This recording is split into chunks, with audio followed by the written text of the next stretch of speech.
picture of it in front of in front of the podium and go, fail. Epic fail. Epic fail. Right.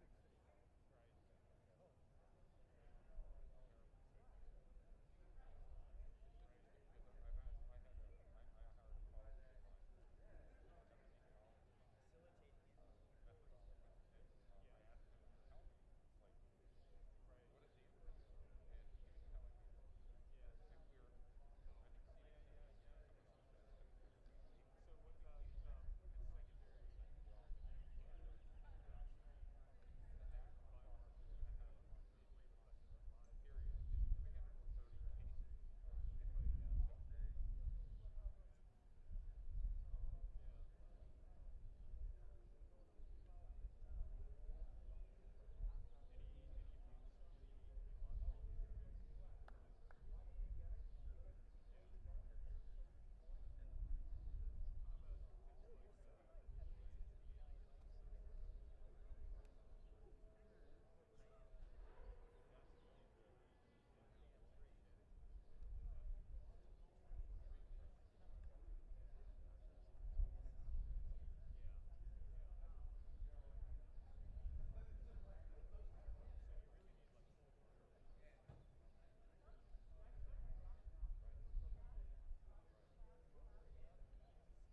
Ladies and gentlemen, the President of the United States.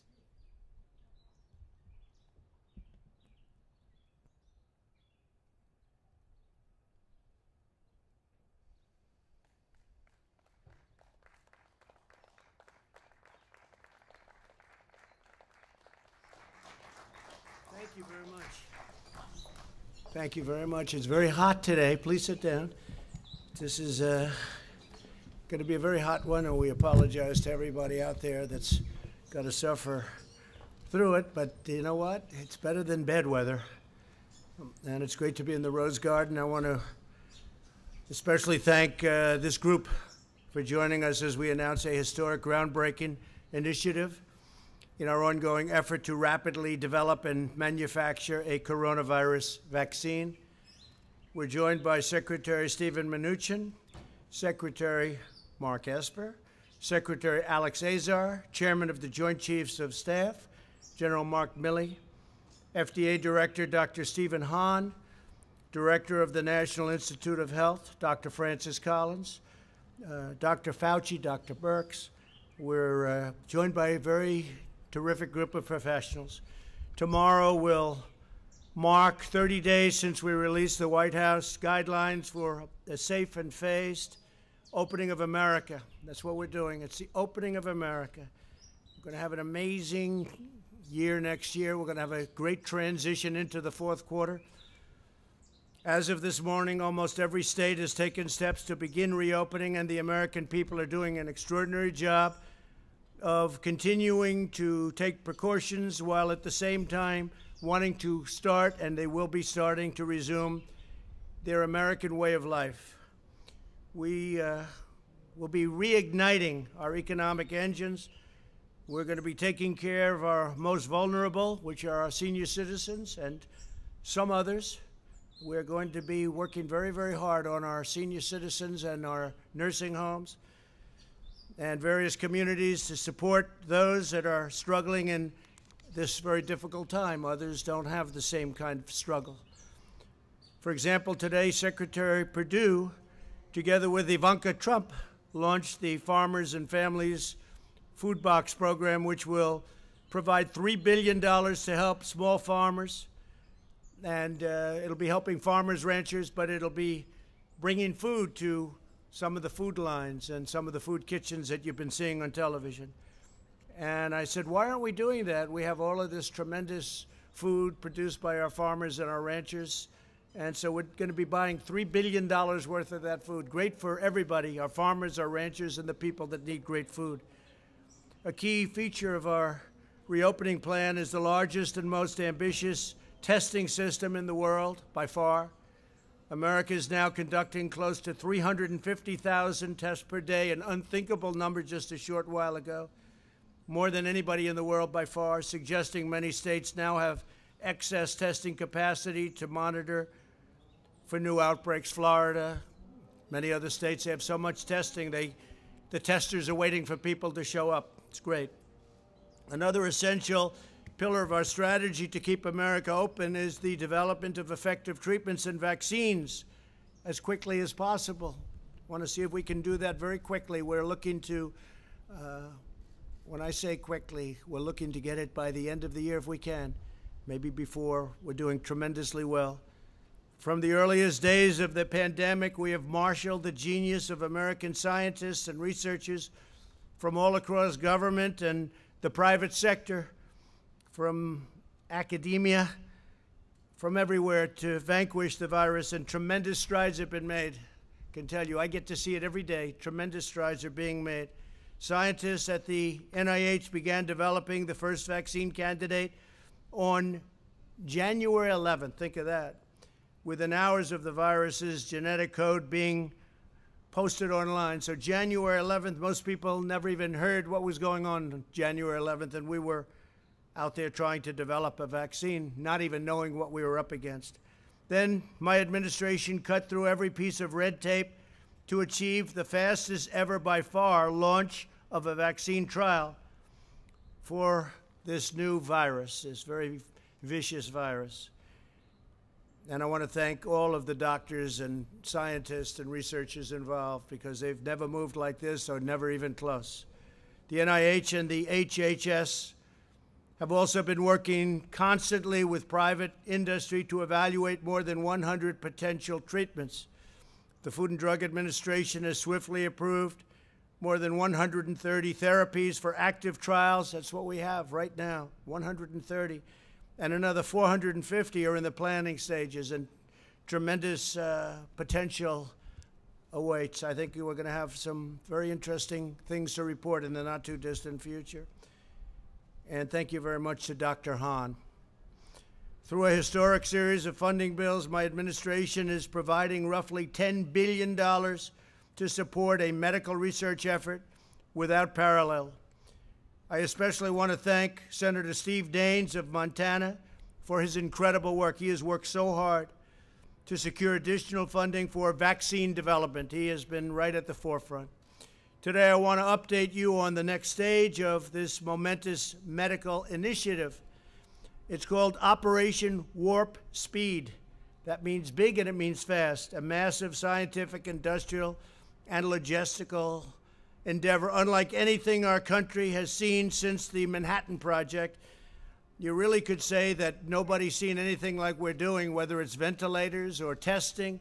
Nobody's seen anything like we're doing now within our country since the Second World War. Incredible. Its objective is to finish developing and then to manufacture and distribute a proven coronavirus vaccine as fast as possible. Again, we'd love to see if we could do it prior to the end of the year. We think we're going to have some very good results coming out very quickly. In addition, it will continue accelerating the development of diagnostics and breakthrough therapies. The great national project will bring together the best of American industry and innovation, the full resources of the United States government, and the excellence and precision of the United States military. We have the military totally involved. We're also working very strongly with other countries who are also have some great scientists, doctors, and we're all working very closely together, and they're viewing us as the leader, and we are, the relationship with other countries on solving this problem has been incredible. To date, Operation Warp Speed has brought together all of the experts across the federal government from places like the NIH, CDC, FDA, and many other agencies. This historic partnership will now bring together the full resources of the Department of Health and Human Services with the Department of Defense, and we know what that means. That means the full power and strength of the military, and that really talking about the logistics. If we get it, when we get it, that means the logistics, getting it out so that everybody can take it. And today we're proud to announce the addition of two of the most highly respected, skilled professionals in our country, worldwide respected. Operation Warp Speed's chief scientist will be Dr. Moncef Slaoui, a world-renowned immunologist who helped create 14 new vaccines. That's a lot of our new vaccines in 10 years during his time in the private sector, one of the most respected men in the world in the production and really on the formulation of vaccines. Joining Dr. Slaoui as Chief Operating Officer will be General Gus Perna, a four-star general who currently oversees 190,000 service members, civilians, and contractors as commander of the U.S. Army Material Command. That means logistics. That means getting it out. We got to get it out there. So, General, thank you very much. And Doctor, thank you very much. It's great to have you on board. Really highly respected people. Thank you. These two outstanding individuals will provide more details following my remarks. In preparation for this initiative, experts throughout the government have been collaborating to evaluate roughly 100 vaccine candidates from all over the world. They have identified 14 that they believe are the most promising, and they're working to narrow that list still further. So we started off with over 100. We're down to 14, and we have some really interesting choices to be made. They're doing very well. Through Operation Warp Speed, the federal government is providing unprecedented support and resources to safely expedite the trials, moving on at record speed. While we accelerate the final phases of vaccine trials, Operation Warp Speed will be simultaneously accelerating its manufacturing process. In other words, we're getting ready so that when we get the good word that we have the vaccine, we have the formula, we have what we need, we're ready to go, as opposed to taking years to gear up. We're gearing up.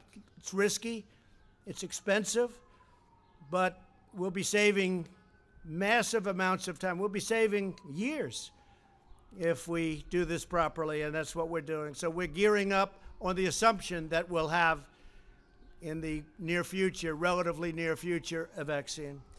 Typically, pharmaceutical companies wait to manufacture a vaccine until it has received all of the regulatory approvals necessary, and this can delay vaccines availability to the public as much as a year and even more.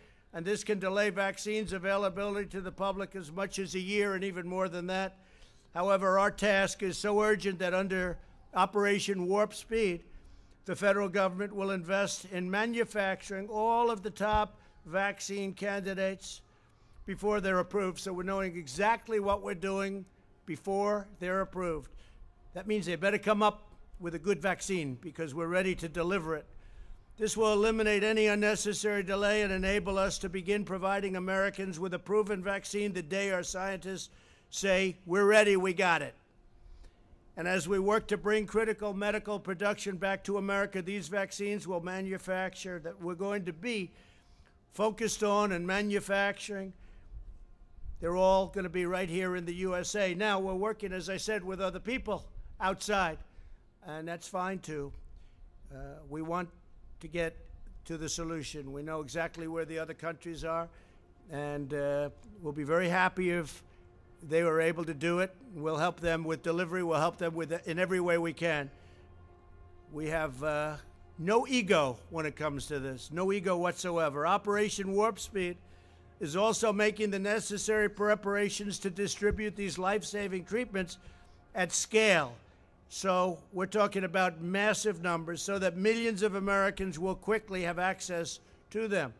This includes ramping up production of supplies needed for distribution. And I have to say, we're also very, very much involved in other things other than the vaccine. If you take a look at what we're doing beyond vaccines, it's going to be very interesting, and we may talk about that in a little while.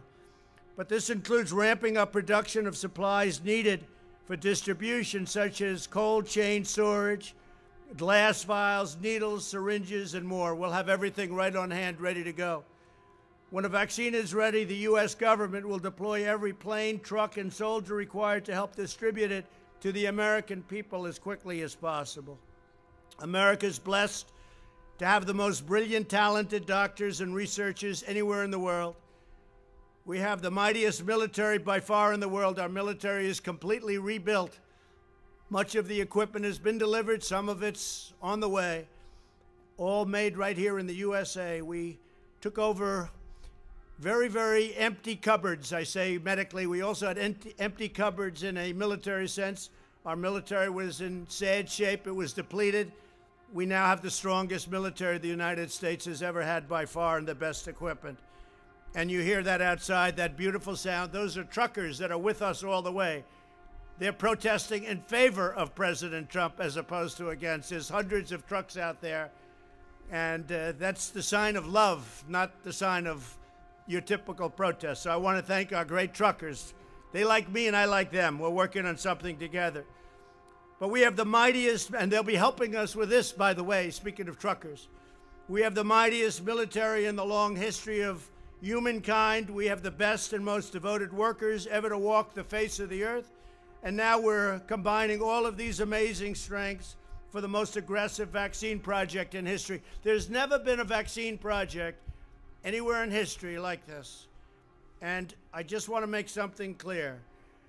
It's very important. Vaccine or no vaccine, we're back.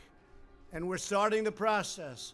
And in many cases, they don't have vaccines. And a virus or a flu comes, and you fight through it. We haven't seen anything like this in 100 and some odd years, 1917. But you fight through it, and people sometimes, I guess, we don't know exactly yet, but it looks like they become immune, or at least for a short while and maybe for life. But you fight through it. But what we'd like to do, if we can, is the vaccine. I think we're going to be successful in doing it, and hopefully by the end of the year. Just as generations of Americans before us faced down the most difficult trials, set their sights on the highest summit, and overcame the biggest obstacles, America will meet the moment, and this moment specifically in our time, with unrivaled speed, unmatched skill, and the unyielding spirit of the American people. Our nation will come back stronger and greater than ever. We're going to have a tremendous year next year. We're going to have a really good fourth quarter. We're going to have a very interesting and productive transition quarter where Steve is there, and I'm sure our Secretary of the Treasury, I think you feel the same way, Steve. So, and thank you for your good work, really good work. And it's not finished yet, is it? I want to thank Steve Mnuchin, everybody. Now I'd like to ask Dr. Slowey and General Perna to come up and say a few words, followed by Secretary Azar and Secretary Esper. Thank you all very much. We're doing something that has never been done before. It's going to result in a tremendous end. I think we're going to come up with a solution to a problem like this country probably has never seen before. But it's an honor to be your president. We're doing a great job. These people are doing an incredible job. The people right here, I want to thank you all. Total professionals, great men, great women. Thank you all very much. Please. Thank you, Mr. President. Good afternoon, everyone.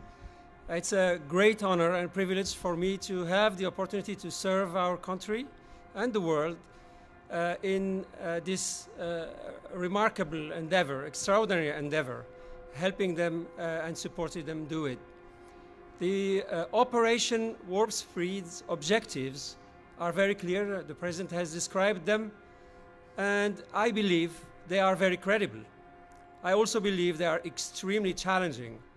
However, I am really confident that our team across the many governmental agencies that are involved in these efforts, the NIH, the CDC, the FDA, ASPR, and of course with the support of the Army and our partners in the private sector, will be able and will do the utmost to deliver these objectives. In fact, Mr. President, I have very recently seen early data from a clinical trial with a coronavirus vaccine. And these data made me feel even more confident that we will be able to deliver a few 100 million doses of vaccine by the end of 2020. And we will do the best we can to do that. Thank you. We will, of course, also focus on progressing and accelerating development of medicines for those who unfortunately already caught the virus, as well as optimize the diagnostic tests. This will be our focus 24/7 over the next many months. Thank you. Thank you. Good afternoon, Mr. President. Thank you. Thank you for this great honor for allowing me to be a part of this team. I'm very excited about this team. It will be historic as we execute the mission that's been given to us. I also feel very confident that the team will be able to provide the results as directed.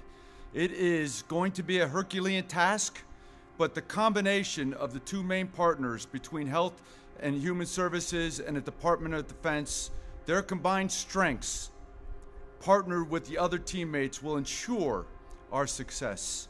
One of the great advantages that we have as a military is our ability to do logistical and sustainment operations afar. We're just going to apply those capabilities to this mission. This mission is about defeating the enemy. We will defeat the enemy. Why? Because winning matters. And I'm excited to be a part of this team. And Mr. President, thank you. Thank you very much, Sean. Appreciate Well, thank you, Mr. President, for your leadership of this historic effort. Your vision for Operation Warp Speed, setting a goal of a vaccine by January 2021, will be one of the great scientific and humanitarian accomplishments in human history. Today, you're announcing the team that can get it done. Dr. Slaoui is arguably the world's most experienced and successful vaccine developer, responsible for some of the major recent breakthroughs in vaccines. General Perna oversees one of the world's largest logistics and supply chain operations, the one that keeps the Army running. 3 highly accomplished career HHS scientists will oversee each area of Operation Warp Speed. Dr. Peter Marks of FDA for vaccines, Dr. Janet Woodcock of FDA for therapeutics, and Dr. Bruce Tromberg of NIH for diagnostics. This is truly a dream team. We started work on each of these areas in January, and Congress has provided nearly $10 billion explicitly for this kind of research and development effort. Operation Warp Speed will integrate existing efforts that are coordinating vaccine, therapeutic, and countermeasure development, including NIH's ACTIVE and RADx initiatives. This week, HHS and DoD already announced new contracts to manufacture hundreds of millions of needles and syringes here in America for distributing an eventual vaccine. Finally, the President's efforts will ensure not only that we get vaccines, therapeutics, and diagnostics faster, but that we get large donations of the eventual products so they're affordable for the American people. So thank you, Mr. President, and thank you to all of the American scientists and inventors at HHS, at DoD, and elsewhere who are hard at work already. And I really want to express my personal appreciation to Secretary Esper and the Department of Defense, because this partnership is what's going to make this truly an historic endeavor. Thank you.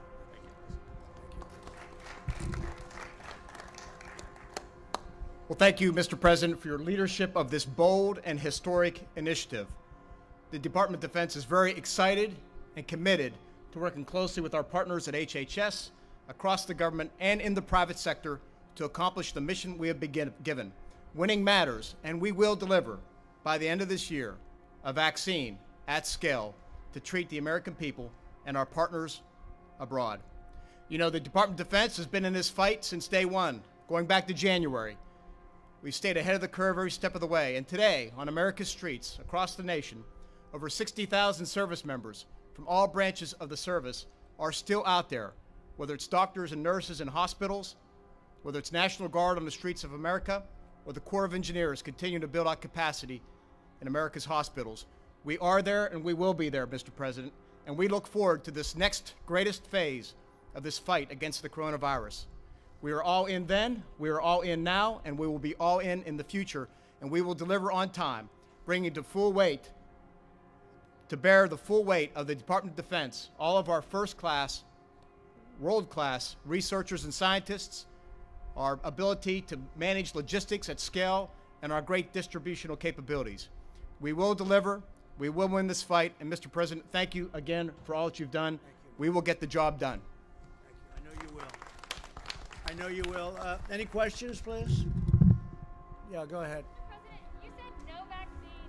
Vaccine or no vaccine, we're back. What did you mean by that? We think we're going to have a vaccine in the pretty near future, and if we do, we're going to really be a big step ahead, and if we don't, we're going to be like so many other cases where you had a problem come in, it'll go away at some point, it'll go away. It may flare up and it may not flare up. We'll have to see what happens, but if it does flare up, we're going to put out the fire, and we'll put it out quickly and efficiently. We've learned a lot. Steve, do you have a question? We've heard that the vaccine typically would take 12 to 18 months to develop. How can you do it in a speedier fashion? What makes you think this will work? Well, they started actually, I guess you heard, in January, early January, and they've been working on it. I know so many, and private companies have been working on it. The government's been working on it. So we've got the time because we put and they've literally been working 24 hours a day. So we've got the time, and we hope to be able to do something by the end of the year or shortly thereafter. But again, you know, it's not solely vaccine-based. Other things have never had a vaccine, and they go away.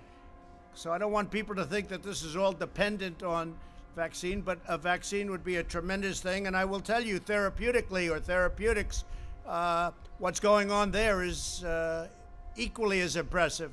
We have some things happening. You know, we have the Remdesivir from Gilead. We have other things that are very good. I think that a lot is happening therapeutically. I can't say that it's relatively speaking, equal to what's going on with vaccines, but I think it's doing very well, very well. So therapeutics are a big factor. Yeah, please. Is there a global competition to develop this vaccine? Like if France develops it first, will they share it with us? Yeah, and we have that very well worked out. Whoever gets it is going to be very proud to give it and develop it. They've developed it, and we'll see what happens.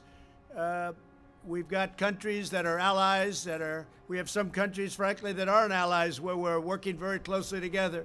So we're working together with many different countries. And again, we have no ego. We have no ego. Whoever gets it, we think it's great. We're going to work with them. They're going to work with us. Likewise, if we get it, we're going to be working with them. So it's very important. It's a very good question, actually. Yeah, please. Mr. President, what do you say to those business owners and other people who are really questioning the guidance that the CDC put out last night? There was a concern that it would be overly prescriptive. Now there's a concern it's not prescriptive enough. What are business owners to do? Well, I thought the guidance was very good. I've heard very good reviews on the guidance. And, you know, the media will never be satisfied. If we gave you more description, that would be no good. If we gave you less, that would be no good. But I thought it was very good, and I've heard a lot of good things. Go ahead, please, Green. Do you have a problem or any concerns?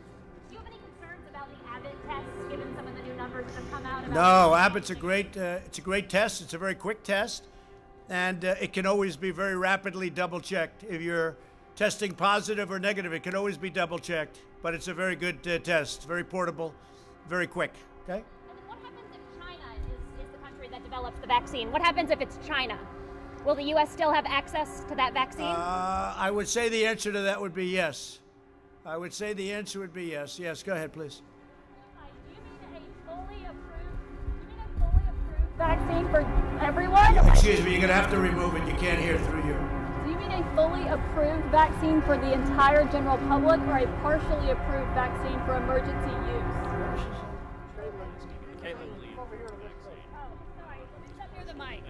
Sorry, let me repeat that now I'm closer to the mic. Do you mean a fully approved vaccine for everyone, the full public, or a partially approved vaccine with emergency use? No, we're looking for a full vaccine for everyone that wants to get it. Not everybody's going to want to get it. But we're looking at a full vaccine. Is that a correct statement? Yeah, please. So the answer is yes. We're working for a fully approved vaccine, but we'll also use the tools we have, for instance, emergency use authorization as appropriate. We use all of our regulatory tools to bring vaccine available for the entire American population by January. Okay, and then Mr. President, could you just clarify, why are some of you wearing a mask and why are some of you not wearing a mask? We've all been tested. I've been tested. We've all been tested, and we're quite a distance away, and we're outdoors. So I gave them the option. They could wear it or not. So you can blame it on me, but I gave them the option. We could wear it or not. Yeah, please. Would a U.S. vaccine be available to the rest of the world at an affordable rate, at a low cost? The last thing anybody's looking for is profit in terms of what we're doing. Every company, they want to get it out. We've had that. We've had a great experience on Remdesivir. We've had a great experience on everything we've done. People are looking to come up with the answer. They're not looking in, typically they're saying, oh, how much am I going to make? How much? They really have been. There's been a great spirit on this. They want to get to the bottom of it, and I think we'll be able to do that. Mr. President, the Indian American community is appreciating your help in fighting the coronavirus. What is your message to those 4 million Indian Americans here? So India has been so great, and as you know, your Prime Minister has been a very good friend of mine. I just got back a short while ago from India recently. And we're working very much with India, too. And we have a tremendous Indian population in the United States. And many of the people that you're talking about are working on the vaccine, too. Great scientists and researchers. Yeah, we're working very closely also with India, correct. And say hello to your Prime Minister. Yeah, please, go ahead. Thank you, Mr. President. What steps, if any, is your administration taking to ensure that the communities and the states that are hardest hit will have first access to the vaccine? Have these discussions been had, or are there any plans? Yeah, I think we've done a good job with that. Certain areas have been hit very hard, New York, New Jersey, et cetera, you know, working very closely with the governors. We've worked with all of the governors. We've made a lot of people look very good with what we've done on ventilators, with what we've done on testing. We're working with all of the governors. We just sent a big transit package to New Jersey. I just spoke to the governor of New Jersey, who's a terrific person, by the way, I have to tell you, and I just told him a lot of money's coming your way for the transit. And also I spoke with the governor of New York, Governor Cuomo. We just had a conversation yesterday. We're sending them a lot of transportation money, so it's important. But we've had a very good relationship working with all of the states, regardless, all of the states. And if we do get fortunate enough, and I think we're skilled enough, but fortunate enough to have a vaccine, it'll get out fairly and quickly. Do you foresee that states that are hardest hit will have first dibs? So will, like, New York and New Jersey have... I think that makes sense, perhaps. You know, perhaps it does. But, you know, I would say probably. But I think they're all going to get well distributed. You know, if you remember when we started, we had no ventilators. We had to make them. And we became a very major manufacturer of ventilators. Now we're helping countries all over the world with ventilators. We're sending them to many countries all over the world. When we started, we didn't have ventilators. I inherited nothing. I inherited practically nothing from the previous administration, unfortunately. Yeah, go ahead. Mr. President, it's been 3 months since you signed the China trade deal. Between what's happened with coronavirus and the lagging agricultural purchases, are you at any point considering reimposing additional tariffs on China or tearing up the deal in any other way? Well, I don't want to talk about it. I can say China is buying a lot of our product. But the trade deal, the ink was barely dry when this came in from China. So it's not like we're thrilled. Okay, go ahead, please. Mr. President, can I ask one more? Yeah. I'm wondering if you're standing by the nomination of Michael Pack to lead Voice of America after news that the D.C. Attorney General is... Well, I don't know what happened. I know that Voice of America is run in a terrible manner, terrible. They're not the Voice of America. They're the opposite of the Voice of America. And we have a man who is very good. I don't know, he's in the nominating process, but I'll have to check that out. Yeah, please. Thank you, Mr. President. If public confidence is the main thing of getting people back to work and back to schools and so on, is this even possible without a vaccine? How would it be possible without a vaccine? Public confidence. Well, I think a very big factor, frankly, is that very few people are, you know, we read about all of the very sad, very tragic. I've lost friends. Many of us have lost friends. We read about that and we see that, and that's what the news covers. But a very, very small, that's a very small percentage. It's a very, very small percentage. I say it all the time. It's a tiny percentage.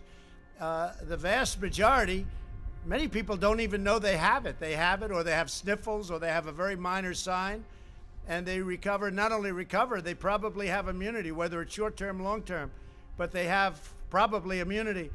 And I think people have to understand that. That's why I think the schools should be back in the fall. I think that lots of things should happen. I don't think that you should have 70-year-old teachers back yet. They should wait till everything is gone.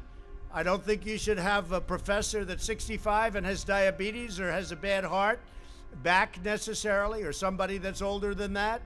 But we want to see our schools back. We want to see our country start to work again. We created the greatest economy in the history of the world, and we're going to do it again. And you're going to see that next year, and it's going to start. You'll start to see it in the fourth quarter, maybe even before that. Yeah. President, are you at all concerned about children or teachers who are in the school bringing it home to their families, their spouses? I'm concerned about everything, and I'm also concerned about our country. Our country has to get back. And, you know, what you're talking is when you are doing what we did with the shutdown, that causes death also. It causes massive depression. It causes drugs. It causes suicide. It causes a lot of problems also. No, our country has to get back to work again. And you see that just looking and reading everything that's happening. Our people want to get back. They want to get back. Yeah. Sir, do you have a plan to prevent the spread if you reopen? We do. We do. We have a great plan to prevent the spread, but that doesn't mean we're going to close our country for 5 years. Okay, not going to happen. In the schools, Go ahead. Plan? The current death toll is about 86,000. At current, it's about 86,000. Yes. Do you think that's accurate, or do you think it's higher than that? I don't, or lower than that. I don't know. I don't know. Those are the numbers that are being reported. I assume they're correct. Unlike other countries, I mean, you have some countries, obviously, you have some that are very obviously ridiculous, but our numbers are accurate numbers. We don't do anything with the numbers one way or the other. Whatever it is, that's what we do. We take the numbers as reported. Do you have any indication that they could be lower than that? Oh, I don't know. I don't know. If they were, I'd be very happy if they were lower. I'd like to see numbers lower. I'd like to see no death at all. One death is too many. This should have never happened. This came from China. It should have been stopped in China before it got out to the world. We have 186. It's been updated this morning. 186 countries are affected. And each country that's affected is the same thing. Russia now is badly affected. France is badly affected. You look at what each country, and you can say affected or you can say infected. Either way you want to put it. But you look at these countries, look at Italy, and you look at Spain, and you look at all of these great countries in many cases, how they've had to fight through this. It's a terrible thing that happened. It could have been stopped at the source. It should have been stopped right at the source, but it wasn't. Thank you all very much. We appreciate it. Thank you. Thank you.